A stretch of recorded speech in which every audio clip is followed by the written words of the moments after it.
Tripod, the official Trinity University Press podcast, invites authors, journalists, community leaders, and other guests to engage in exploratory, informative discussions on the subject of people, places, and the planet. I'm Lily Brennan, and welcome back to another episode of Tripod, the official podcast of the Trinity University Press. Joining me today is Michael Fischer, the Janet S. Dicke Professor in Public Humanities at Trinity University, widely published author of 4 books on literary analysis and critique, and author of the upcoming Trinity University Press publication, How Books Can Save Democracy. Fischer is here to discuss how engaging with literature as individuals can help us have healthy disagreements within our communities to create and maintain thriving democracies around the world. Welcome, Michael.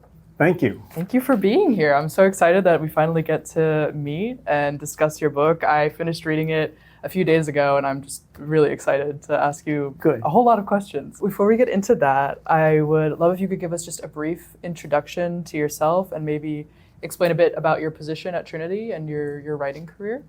I'll start with my position at Trinity. I'm a professor of English. This coming semester, the courses I'm teaching are pretty much the kinds of courses I've been teaching as a professor at Trinity. And one is on literary methods, which is methods for studying literature that's required of English majors. And then the other one is for first year students, and it's called Literature and Growing Up. But what's kind of unusual about me is that I came to Trinity as an administrator. And for 16 years, I served as an administrator in all different capacities. Yeah, I didn't know that. Such as I was interim president for a while. I was vice president for academic and student affairs. And I did that for 16 years and then took a 1-year leave and then began returning to be a professor in the English department. So I've been a full-time professor in the English department for about 8 or 9 years after my administrative work. Wow. I knew that you had been interim president and things like that, but I guess I didn't know that the career was 16 years. And it was, and actually, I think both what I did as an administrator and my work as a professor both have influenced me very much, even in this book. Absolutely. And did you live in San Antonio prior to No, I here? came from the University of New Mexico. Okay. And I was there I kind of reversed what I just described. I started out as a professor and ended up an administrator. Oh, okay, interesting. And I was the dean of the College of Arts and Sciences at the University of New Mexico. Gotcha. And I was just kind of curious about on your bios and every introduction you can find about you, there's the Janet S. Dicke position. I just was kind of curious what that is and how that formed. It was awarded to me by the president at the time, Danny Anderson, and it was basically to encourage me to do work like what I'm doing in this book, which is to apply the humanities to public issues. I guess in addition to being a professor and an administrator, you're also an author and a writer. I know you've written more than just your new release of How Books Can Save Democracy. Can you give just a bit of a synopsis of your other works before we get into your newest one? Over the past several years, I've been writing various essays about literature and big topics that literature deals with. And I've been publishing those in academic journals for academic readers. And so one of those journals is Philosophy and Literature. So I wrote several articles. One was on literature and empathy. Another was on literature and compromise. Another was literature and forgiveness. And then I wrote an article on a philosopher. The philosopher's name was Ted Cohen, and the article was entitled Ted Cohen and Sharing the World. And that was a particularly interesting one for me because he starts out by saying there's the music of a particular composer that he hates. Okay. Can't stand it. Yeah. But he realizes that there are other people who love this composer. And he says, the world is no more mine than it is theirs. how can I coexist with these people who love what I hate? Right. And that's what I worked on there. And that, as you can see, that's the kind of problem that carries over into this book. Absolutely. You saying the titles of the other journals, I was like, those sound really familiar. I wonder where I've read that. Okay, well then now you've given a bit of a synopsis of your recent writing. I'm very curious about your process around how books can save democracy. And was this book kind of inspired by our current political climate, or has this idea kind of been forming for a long time? It was inspired by our current political climate intersecting with things that I've been interested in for a long time. I think that there's one other step in writing this book that I want to mention, which is that I gave 2 public lectures at Trinity. One was in conjunction with my professorship. I gave a public lecture on why democracy needs the humanities. Yes, yeah. I think I attended that lecture. Oh, good. Yeah. And then the other one is one that I give every semester in this class on literature and growing up. It's part of the Trinity first year experience, and all the students in that class, I give a lecture there to literature and democracy. So those help me write a book that I intend to be for anybody. I intend this to be for a broader audience, and that's what really helped me translate my academic concerns into more general concerns. And I think in the book you mentioned that some of the content within the book was sort of processed through the classroom, that some of what you discuss has been taught already. Yeah. In the process of writing this book, were the students kind of guinea pigs in some of these discussions? Like, what was that back and forth like? Well, they were definitely guinea pigs in one seminar that I taught a few years ago, which was on the humanities and democracy. Right. And we dealt with some of the readings that is mentioned in my book, and we dealt with other things. There are also, I don't know that I like the term guinea pigs, but maybe not. I've talked with them about how to discuss difficult subjects. Yes. And kind of solicited their opinions about that. Yeah. Yeah, definitely not guinea pig. And this next question is more, it's certainly one that is personally driven, because I have not only had Professor Porter, Andrew Porter, on the podcast, and taken his classes, but also in reading your book, you begin with a story by Zadie Smith. And I know from taking his class and talking with him that he is a close friend of hers and they went to school together. So when I saw her name in the introduction, I was like immediately excited about what story you would pick and what her purpose in the book would be. And I was just hoping you could give just a kind of a brief summary of the story that you chose in the introduction, and why that one was chosen over other stories. Very briefly, and it's a complicated story, but I'll just kind of give an overview of it and why I chose it.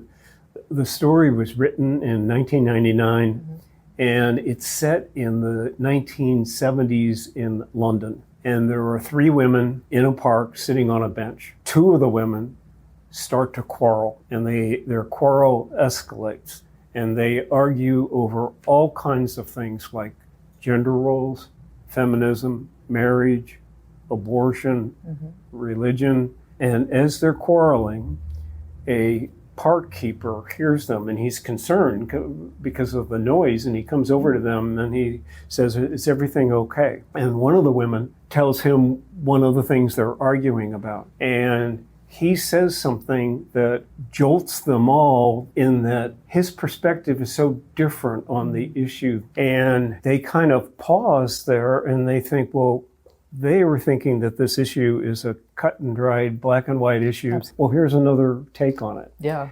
And that other take on it causes them to slow down their argument and to kind of rethink what they were previously so certain about, both of them. Yeah. And so why did I choose it? Well, I chose it as a parable for what's happening in our own society because of political polarization.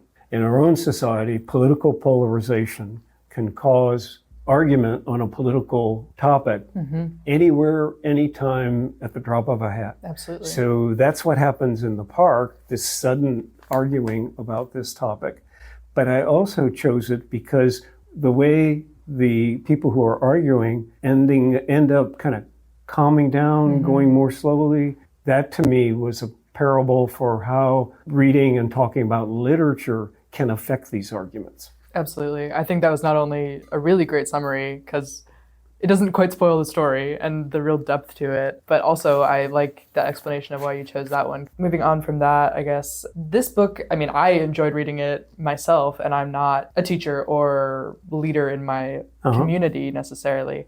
But I'm curious what your ideal reader would be. Is it just kind of anybody who likes reading, or just supposed to be for teachers, for leaders? No, it's really meant to be for you. For anybody who likes reading, is concerned about what's going on in our society, particularly what is going on in our democracy and possibly threatening our democracy. So I guess I'm counting on people to be interested in literature, reading literature, and concerned about the state of American democracy, and wondering if there's a connection between the two. Looking into the book and things like that, I know a lot of people are like, more teachers need to read this, more leaders need to read this, and I absolutely agree with that.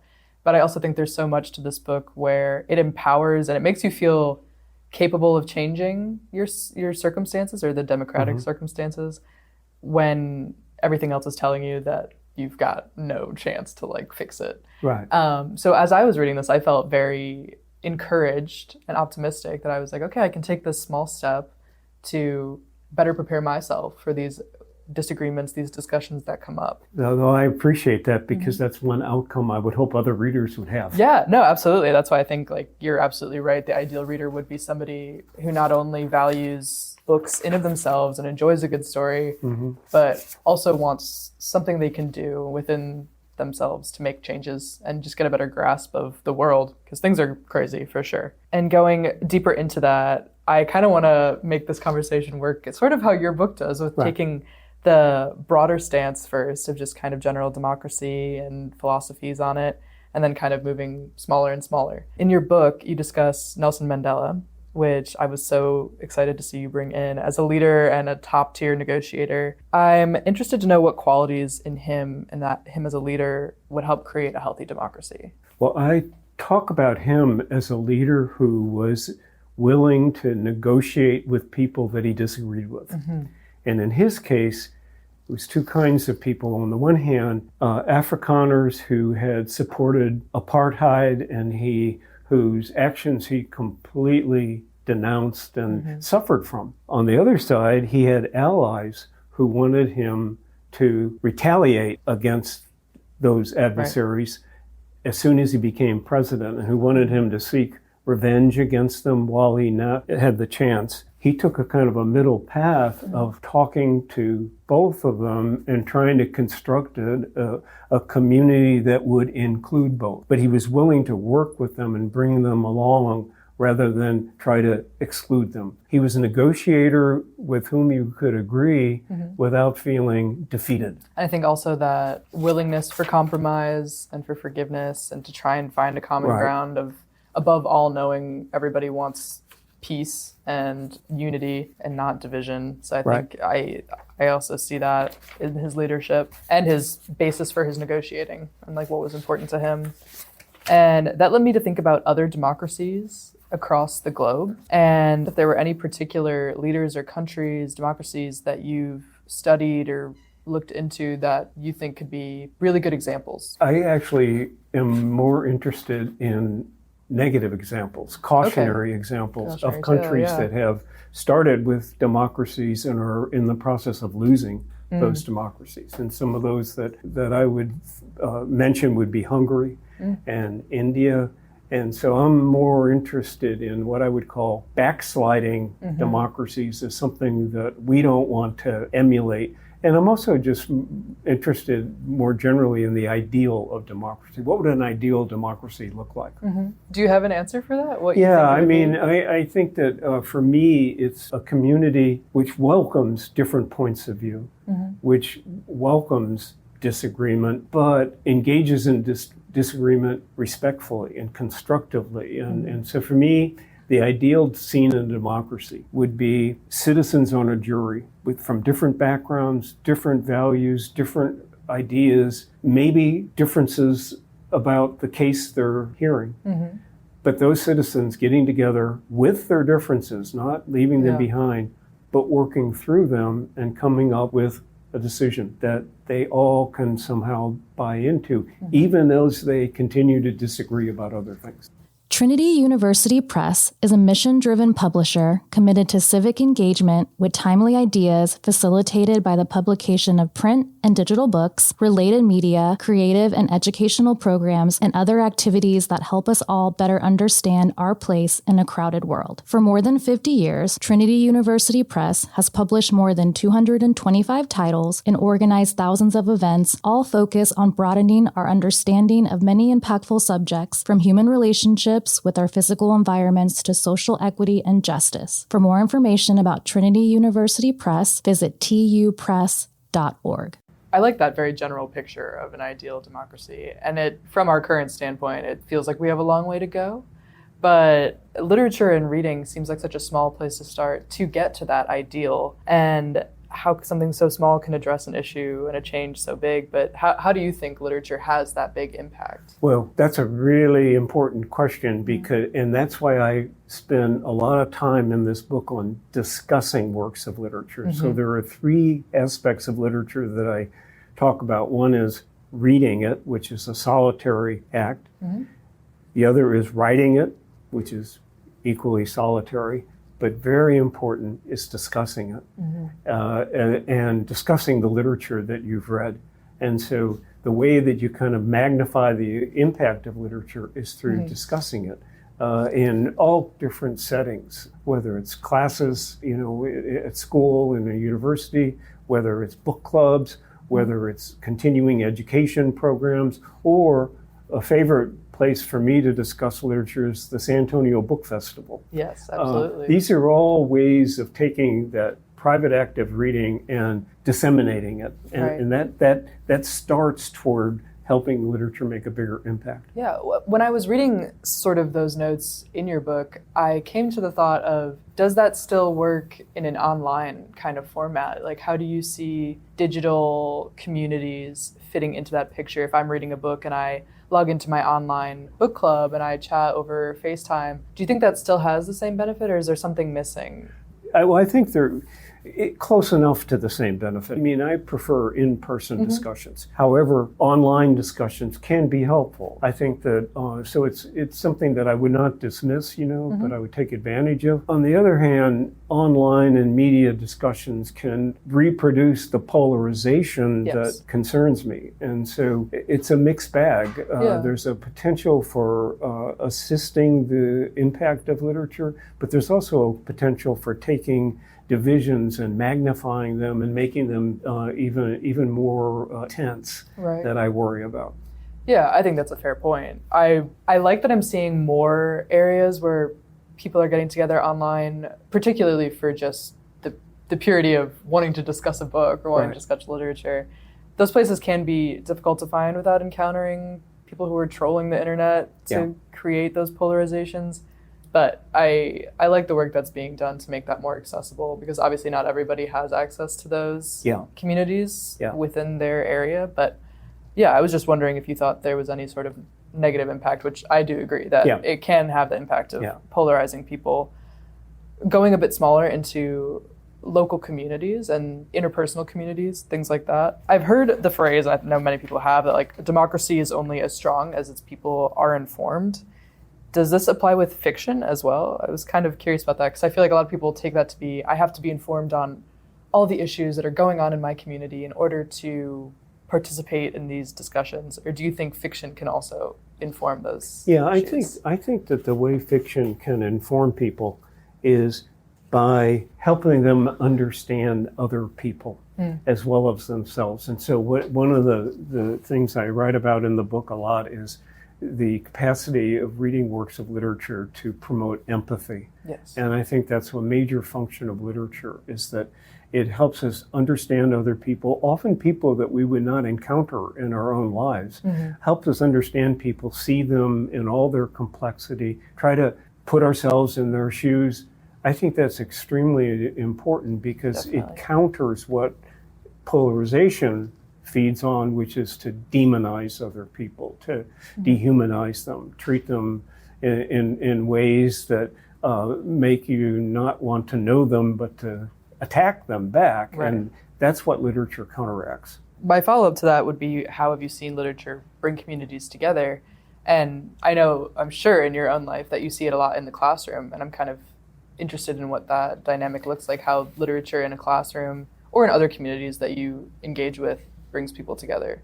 Well, in the classroom, it's interesting because all my classes are discussion classes, and I often divide the classes into smaller groups so they can represent the material to other people. And so sometimes I've talked with them about actual guidelines for discussion that we've discussed, and I've shown them these guidelines and things like, listening, restating the point that you're replying to, backing up what you say with evidence and so forth. And I think that they most like to learn by doing, and they learn by the examples of other students. And I have to say, I haven't had many problems with encouraging students to discuss things in my class in a responsible, respectable way. I think they're starved for it. I think they're tired of just hearing the noise and the fighting, either on the internet or other places.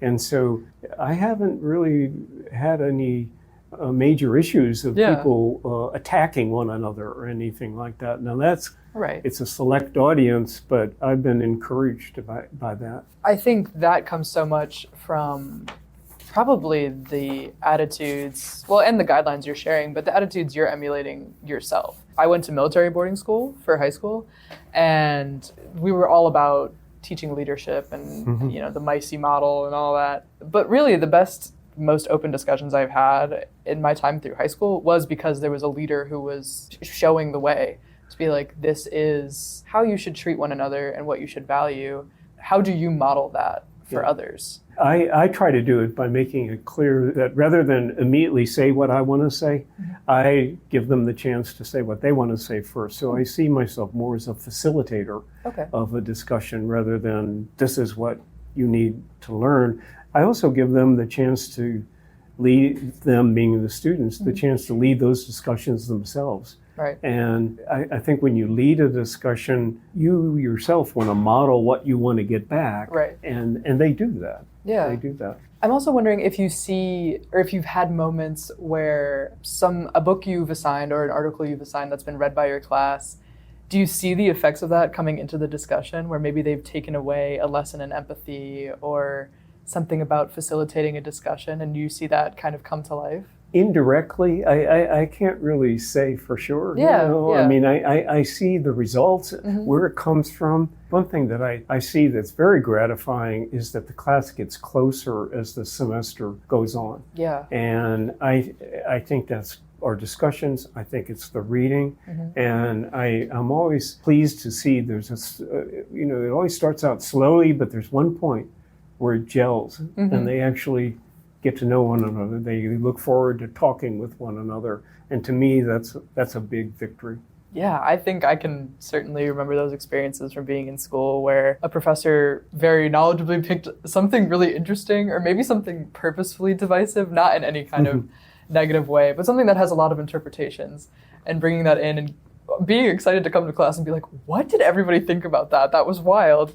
And I certainly have had that a lot in creative writing classes, just because sometimes we're sent with a prompt or a certain short story to read, and everybody comes in with a different symbol, a different message they took away, which I think is just a testament to the point you're making in this book of fiction and, well, not necessarily just fiction, but so many stories are so easily interpreted in many ways, just like our world is, and being able to come in and discuss that openly and with excitement for a disagreement rather than fear is, I know that's exactly what you're hitting on. Yeah, that's the key. Yeah, which I hadn't really thought about, but I know I certainly have developed that skill through my education. So it made me see a whole new lens on that, which I really appreciated. But you bring up the habits of the heart, and I was just wondering if you could spell that out a little more clearly. I know we've actually brought up pretty much all of those in our discussion, but I was just kind of curious if you could explain what the habits of the heart are. That's a phrase from Alexis de Tocqueville, who's one of the great writers on American democracy, wrote two-volume study of American democracy in the 19th century. His point is that what sustains democracies are the interactions of ordinary citizens in everyday settings. And he said that the habits of the heart that people display as they interact with one another, and I'm talking about at the grocery store or, in the movie theater or, wherever, that these habits of the heart, if they're ones of mutual respect, kindness, patience, so forth and so on, it creates a culture or a climate that the politics of a society can draw on. In other words, we disagree politically in a more restrained, humane, kind way if we bring to it this culture of mutual respect that we've developed in our everyday lives. I'd read about habits of the heart previously for another class at Trinity, but when I was reminded of it, I felt very empowered by the kind of doctrine it's talking about. Yeah. Because I think a lot of what I hear nowadays, if you're not doing something or learning something about an issue or blah, blah, blah, then you're part of the problem. Right. And I understand that certainly to an extent. Right. But I think the ways that we've been programmed to find solutions to problems or information on problems is you have to have that winning point, like that certain fact that is going to back up whatever you're going to say. And so you have to read everything, whether it's good or bad. And there's so much merit to reading everything, absolutely, but it's overwhelming. And when I came back to this habits of the heart piece, I was like, wow, I can really just be an informed citizen and be a good person just by going to my grocery store and interacting with somebody kindly and hearing them out on an issue, or going, like you said, to the movies, or if I go to a farmer's market, just being somebody has forgiveness on the mind of I'm not going to push somebody away or put down somebody who has a differing opinion. I think just carrying those habits of the heart and building them up for yourself is such an easily accessible way to do something for your democracy, for your community. Yeah. And I felt very encouraged by that. I'm not sure if that was the takeaway. No, it's exactly what I was trying to do. It expands the notion of what's politically relevant to include that. Everything else remains relevant, like voting and debating and so forth. But that can be the foundation. And I was thinking, and this is not in the book, but one way of understanding why this is important is to go back to periods when that's missing. And people are not treating one another this way in everyday life. And so my example of that would be during the pandemic, when there were scenes of people of political differences overtaking everyday life. And so, fights in the grocery store about political matters. And that's what idea of habits of the heart is trying to counteract. Touching on that, I wanted to bring up the element of perspective in your book, what role perspective plays in discussions and how we can find it when we're so entrenched in an emotional argument. Let me rephrase that a little bit to how can we find that in reading and discussing literature. And what happens when you read a work of literature that I think is so important is you encounter a range of characters typically. And so you're introduced right away to different perspectives. And that gives you the idea that there are different perspectives. I think it's really important in works of literature, the dialogue between characters. And a good writer will do justice to both points of view, even when they have completely different points of view. And so I think that your mind grows as you see the many different ways of being human, reminds you you're not the whole world. How can we reframe winning an argument versus benefiting from an argument, or not being afraid like it's life or death, like you mentioned? Well, I think that how do we get in a situation where we feel we absolutely have to win the argument? And I don't know where this comes from, but I go back to our tendency to demonize other people, to dehumanize them. And if you think that the other person you're talking to is absolutely worthless or dangerous or evil, you're not going to want to engage in a compromise or you're going to want to attack that person, counterattack, protect yourself. And so that's, again, goes back to what I was saying about literature and empathy. It slows down that rush to dehumanize. I think that's a great takeaway. And I think my final question would be, what if somebody were to want to better understand you personally, what books should they reach for? Like, what characters should they read to better understand you? I don't think there's any one character or one book. I think if they want to understand me, they should understand somebody who likes to read just about every book, and really within the book is so struck by the range of characters in that book. I don't think there's one character I'd say, well, that's me. Because when I read a book, I find myself in so many different characters. Yeah. And that's me. I think that's a great answer. I was trying to think of one particular character that I would find. I was like, I don't know, there's so many that I like. But I think your answer is better in the sense that you gain so much from every character. Let it be like an anti-hero or random side character. We find somebody in every book we read. But thank you so much for your answers. I really enjoyed reading it. And thank you. Good.